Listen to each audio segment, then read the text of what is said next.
తింటాను.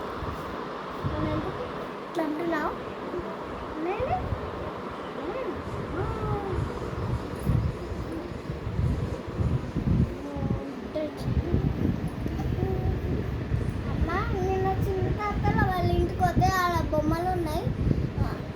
ఆహా seek seek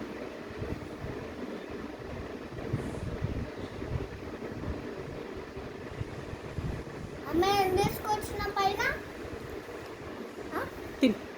ఏం తీసుకొచ్చిన? సీట్ బెల్టా సీట్ కోటా? అమ్మ సీట్ బెల్టా సీట్ కోటా? Suitcase. నువ్వేం తింటున్నావు? చూపి. ఏంటిది అది? బాదం పప్పు. తిను. బాగుంటుందా? పాప అలా క్రీమ్ వేసి